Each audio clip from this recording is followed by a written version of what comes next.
말씀 찾으신 줄 알고 한 절씩 교독하겠습니다. 제가 먼저 읽겠습니다. 여호수아가 이같이 그 온 땅 곧 산지와 온 네겝과 고센 온 땅과 평지와 아라바와 이스라엘 산지와 평지를 점령하였으니 곧 세일로 올라가는 한락산에서부터 아래 레바논 골짜기에 바알갓까지라 그들의 왕들을 모두 잡아 쳐 죽였으며 여호수아가 그 모든 왕들과 싸운 지가 오랫동안이라 기본 주민 히위 족속 외에는 이스라엘 자손과 화친한 성읍이 하나도 없고 이스라엘 자손이 싸워서 다 점령하였으니 그들의 마음이 완악하여 이스라엘을 대적하여 싸우러 온 것은 여호와께서 그리하게 하신 것이라. 그들을 진멸하여 바치게 하여 은혜를 입지 못하게 하시고 여호와께서 모세에게 명령하신 대로 그들을 멸하려 하심이었더라. 그때 여호수아가 가서 산지와 헤브론과 드빌과 아낙과 유다 온 산지와 이스라엘의 온 산지에서 아낙 사람들을 멸절하고 그가 또 그들의 성읍들을 진멸하여 바쳤으므로 이스라엘 자손의 땅에는 아낙 사람들이 하나도 남지 아니하였고 가사와 가드와 아스도데만 남았더라. 이와 같이 여호와께서 말씀하신 대로 그 온 땅을 점령하여 이스라엘 지파의 구분에 따라 기업으로 주매 그 땅의 전쟁이 그쳤더라. 아멘. 아멘. 오늘은 7년 전쟁 끝나고 라는 제목으로 말씀 함께 나누고 기도하는 시간을 갖겠습니다. 이스라엘 백성들이 가나안 땅에 들어와 전쟁을 한 기간이 얼마인가? 오늘 성경에는 여호수아가 그 왕들과 싸운 지 오랫동안이라 이렇게 18절에서 이야기하고 있습니다. 자, 그런데 오늘 제목을 어떻게 해서 7년 전쟁이라고 했냐면 앞으로 이제 계속 보겠지만 여호수아 14장 10절에 갈렙이라고 하는 유다 지파의 지도자가 제가 광야에 들어와서 여기까지 온 기간이 45년이 되었습니다, 이런 이야기를 합니다. 그런데 신명기 2장 14절에 보면 이스라엘 백성들이 광야 길을 걸어온 기간을 38년이라고 합니다. 그래서 이 성경을 해석하는 학자들이 대부분 그렇게 얘기하는 겁니다. 갈렙의 나이를 근거로 45년에서 아마 38년 걸어온 길을 빼면 대략 한 7년 정도의 전쟁을 한 것이 아닌가 추측하는 거죠. 23절에 전쟁이 그쳤다 그랬습니다. 그럼 이 7년가량의 전쟁, 그러니까 물론 약간의 갈렙의 나이나 광야의 시간을 38년으로 볼 것인가, 뭐 38년 몇 개월 혹은 40년 이렇게 보통 부르는 것처럼 부르냐에 따라 이 전쟁의 기간이 약간은 차이가 있겠지만 그래도 대략 5년에서 7년 정도, 저는 7년 정도라고 이제 말씀드린 건데 그 기간 동안에 가나안 남부, 북부 전투가 계속되었다는 것입니다. 굉장히 긴 시간이죠. 7년 전쟁, 짧지 않은 기간입니다. 이 수많은 기간 동안 여러 국가들과 여기 계속 지역들이 나오고 있죠. 지명들이 다 나오고 있고요. 수많은 군대와 왕들과 싸워냈던 그 시간들입니다. 19절에 보면 기브온 지역 외에는, 그 한 지역 사람들 외에는 모두가 이스라엘 백성들과 싸우려고 했고 또 그 전투를 해서 성을 빼앗거나 그 지역을 점령했다라는 겁니다. 그럼 20절에 이 전투가 왜 이렇게 길게 이어졌는가라고 할 때 성경이 이렇게 얘기합니다. 이스라엘을 대적하러 싸우러 나왔다. 그 지역 사람들이 이스라엘 사람들과 평화를 이루지 못하고 싸웠다. 근데 그 싸움의 이유가 이렇게 돼 있죠. 여호와께서 그리하게 하신 것이라. 글쎄 조금 이해가 안 되는 이야기일 수 있습니다. 기브온이라고 하는 족속만 유일하게 이스라엘 백성들과 싸우려 하지 않았고요. 물론 그들도 약간의 실수가 있었죠. 하나님의 백성들 이스라엘을 속이긴 했습니다. 자, 그러나 어찌되었든 그들 빼고는 다 마음이 완악했다. 여기까지는 당연히 하나님을 믿지 않고 하나님의 말씀을 붙잡지 않은 민족이니까 그들이 마음에 완악하다라고 표현할 수는 있겠지만, 하나님이 그렇게 해놓고 전쟁을 붙여놓고 그들을 진멸하셨다. 그럼 약간의 마음에 좀 불편함이 있습니다. 자, 이 구절은 사실은 출애굽기에도 나오는 동일한 비슷한 이야기처럼 사실은 상당히 어떻게 해석해야 될지 어려운 구절이기도 합니다. 그러나 역시 또 성경을 연구하는 많은 학자들이 이렇게 얘기합니다. 로마서 1장 20절에서 25절에 보면 하나님의 진노가 결국 어떻게 임하냐면요, 그들을 그 악함 가운데 내버려 둔다라고 얘기합니다. 그러니까 그들의 악함을 하나님이 내버려 두신다. 하나님은 은혜를 베푸시는 분이신데, 하나님은 그 누구에게도 사랑을 부어주시는 분이신데, 그 은혜를 베푸는 것을 끝내 거절한다면 하나님이 그것을 허용하겠다는 뜻입니다. 하나님이 일부러 사람 마음에 들어가서 막 악하게 만들고 못되게 만들고 사람 속에 싹 들어가셔서 그 하나님의 영이 너는 악하게 살아야 돼, 너는 막 나쁘게 살아야 돼, 이스라엘 군대가 계속 진격해 오는데 너는 저들과 그냥 끝까지 싸우고 그들을 끝까지 괴롭혀야 돼, 이렇게 하신 하나님은 아니라는 겁니다. 하나님은 여전히 은혜를 주시고 사랑을 베푸시고 하나님의 뜻을 알기를 원하시는 분이라는 겁니다. 그러나 마치 출애굽할 때 바로의 마음이 자꾸 악하게 될 때 하나님이 그 바로의 마음을 바꿔주시지 않습니다. 바로가 원래 그렇게 악한 마음을 품고 있습니다. 이스라엘 백성들을 노예 삼고 종 삼고 그들을 계속 힘겹게 했던 사람이 바로 바로 왕입니다. 모세가 와서 바로에게 몇 번이나 부탁을 합니다. 우리를 좀 놓아주십시오. 우리가 하나님의 사람들로 가서 이제 그 약속의 땅에 들어가려 합니다 할 때 바로가 계속 이스라엘 백성들을 괴롭힙니다. 평소보다 더 노역을 많이 시키고 필요한 재료도 주지 않고 그들을 계속 괴롭히고 힘겹게 합니다. 그런 바로의 마음을 하나님이 그냥 놔두시는 겁니다. 우리 사랑하는 성도님들, 이게 참 깨닫기 어려운 하나님의 섭리이긴 한데요, 하나님 왜 이렇게 일하시는지 사실 우리 입장에서 다 헤아리기는 어려운데요, 이것을 하나 기억해야 합니다. 하나님이 우리의 마음을 완악하게 두시지 않고 은혜를 주시고 기도의 자리에 나오게 하시고 말씀을 읽고 하나님의 뜻이 여기 있었구나, 하나님의 마음이 이런 것이었군요, 깨닫게 하시는 게 은혜라는 거예요. 우리를 그냥 놔두실 수도 있었습니다. 그 하나님 절대 주권이에요. 하나님 왜 이 사람은 구원하시지 않습니까? 하나님 왜 이 사람은 구원하시지 않습니까? 그거 따지는 게 우리가 죄인이라는 뜻이에요. 그 본성이 죄악의 본성이라는 뜻입니다. 하나님 나에게 은혜를 베풀어 주셔서 그리스도를 알게 하시고 이 말씀을 듣게 하실 때 아멘 할 수 있는 그 마음 주신 게 하나님의 은혜라는 사실을 다시 한번 이 여호수아의 전쟁을 통해 깨닫게 되는 겁니다. 그러니까 여호수아의 전쟁은요, 이 무차별적 폭력이 아니었던 거예요. 여기서 계속 진멸이라는 뜻은 제가 설명을 한번 드렸죠. 받쳐지는 거라고요. 부정한 것을 제거하는 것이라고요. 물론 여전히 그럼에도 불구하고 이렇게 많은 민족을 들어가서 다 죽이고 칼날로 쳐서 없앤 것, 사실 마음이 편하진 않습니다. 그러나 기억해야 합니다.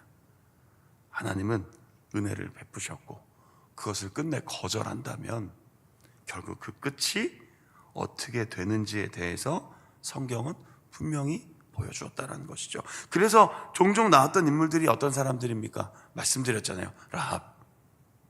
라합과 같이 하나님 의지합니다. 어떻게 해야 구원을 얻을 수 있습니까? 그럼 그 가정을 구원하셨습니다. 기브온 족속과 같이 비록 속이긴 했지만 우리는 당신들과 싸우고 싶지 않습니다. 평화를 맺고 싶습니다. 우리를 구원해 주십시오. 절대 하나님은 그런 사람들에게 칼날로 진멸하는 심판을 하시지 않았습니다. 기억해야 합니다. 아무리 우리가 대단한 것 같아 보여도 이런 하나님의 긍휼의 손길과 은혜의 역사 없이는 우리는 이 자리에 올 수 없었습니다. 오늘 그걸 깨닫는 거죠. 그리고 이 7년 전쟁이 맞춰질 때 여전히 하나님의 은혜 가운데 머물러 있던 이스라엘 백성들에게 약간의 아쉬움이 있었다는 것을 우리가 깨달아야 됩니다. 뭐 그쳤더라, 다 점령하였더라, 성경은 얘기하고는 있지만 22절에 약간 아쉬움이 하나 있습니다. 이스라엘 자손 땅에 아낙 사람들이 하나도 남지 아니하였는데, 그럼 다 끝날 것 같은데 가사, 가드, 아스돗이라고 하는 이 해변 지역에 일부 남았다라고 얘기합니다. 이게 무슨 뜻이냐면요, 결국 이게 완전히 해결되지 않았다는 뜻입니다. 그리고 이 완전히 해결되지 않은 민족이 나중에 어떻게 등장하냐면요, 아주 대대로 이스라엘 백성들을 힘겹게 하는 블레셋 족속으로 등장하게 됩니다. 이제 말씀을 정리하면서 시간이 좀 돼서요, 아무리 대단하고 거대한 것 같아도 결국 하나님 앞에서는 아무것도 아닙니다. 그 전쟁이 아무리 길어도 하나님은 그 백성을, 그 이스라엘 백성들을 붙들어 주셨습니다. 은혜를 허락해 주실 때 그 은혜를 거절하면 결국 그 끝이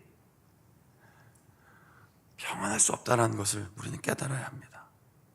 그런데 이 마지막에 온전하지 않으면요, 그 결국 우리의 발목을 붙잡습니다. 온전하게 순종하셔야 됩니다. 온전하게 거룩해야 합니다. 참 어려운 얘기지만, 참 어려운 문제이지만, 하나님 앞에서 온전하게 살아가려고 정말 최선을 다해야 합니다. 그리고 제거하라는 건 제거해야 합니다. 내 삶에 하나님이 이거 끊어야 돼, 끊으셔야 됩니다. 이거 없애라 그러면 아까워하지 마시고 없애야 합니다. 멀리하라 하면 이거 하나님, 이거 놓으면 안 될 것 같은데요, 굳이 이것까지 없애야 합니까? 굳이 이렇게까지 하나님 하셔야겠습니까?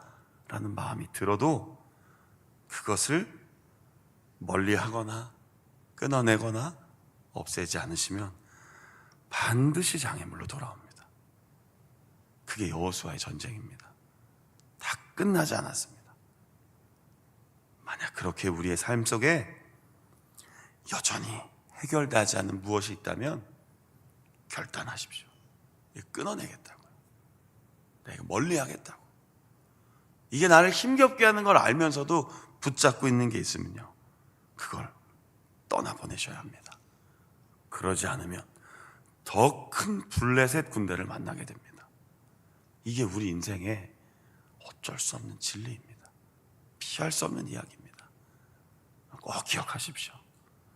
이 7년의 전쟁이 그쳤지 마무리되지 않았습니다.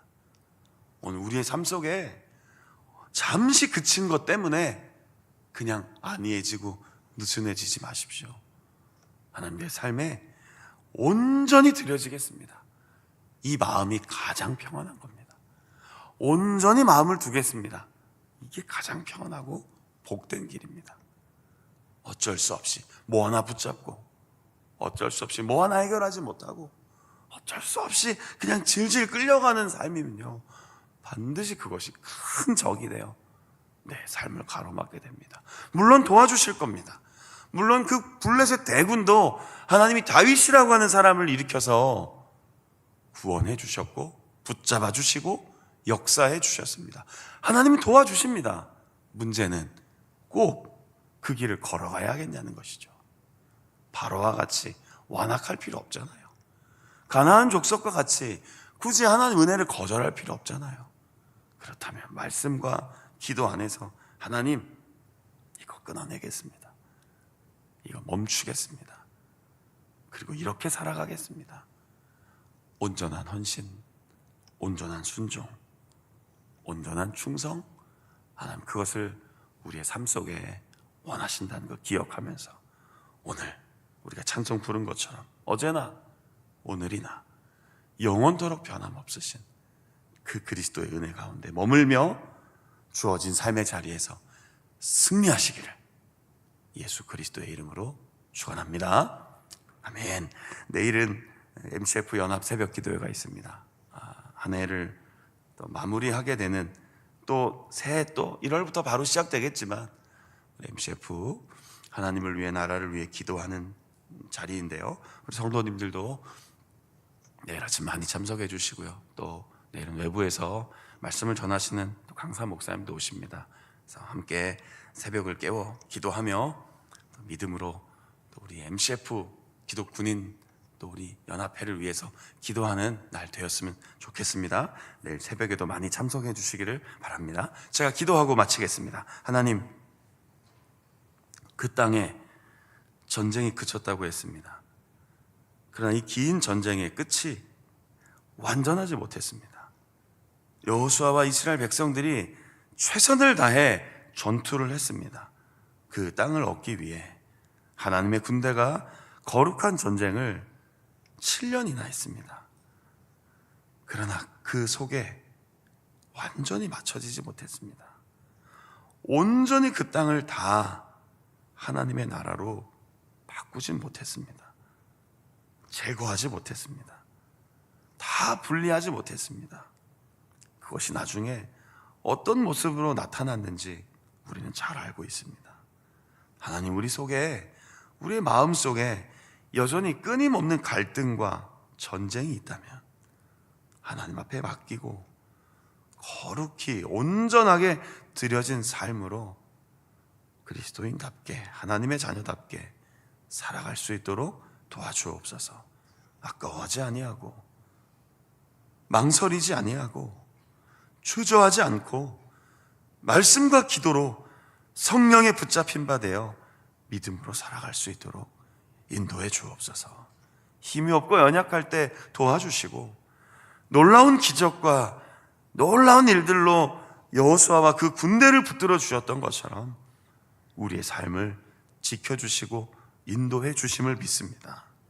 그러나 우리의 마음이 종종 온전하거나 하나님 앞에 바로 서 있지 못할 때가 있습니다.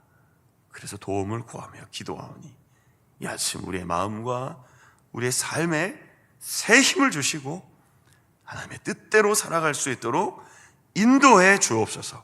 여호와께서 모세에게 명령하신 대로 우리도 하나님이 우리에게 말씀하시는 대로 살아갈 수 있도록 인도해 주시고 마음이 완악해지지 않도록 도와주시고 그 은혜를 사모하며 오늘도 예수님 마음 닮아가는 거룩한 하루 살아갈 수 있도록 도와주옵소서. 가정에서도 이제 출근하려고 하는 부대와 직장과 일터에서도 사람들을 만날 때에도 홀로 있을 때에도 어떤 일을 할 때든지 우리가 예수 그리스도의 마음으로 그 은혜를 힘입어 살아갈 수 있도록 이 아침 충만한 은혜를 부어주시옵소서. 성령 하나님, 우리를 인도하여 주옵소서. 그리하여 하나님의 뜻을 이루는 오늘도 귀한 하루, 사명 감당하는 복된 하루 되도록 역사해 주시옵소서. 우리의 힘과 지혜와 능력 되시는 예수님 이름으로 감사하며 기도드립니다. 아멘. 주기도문으로 마치겠습니다. 하늘에 계신 우리 아버지, 아버지의 이름을 거룩하게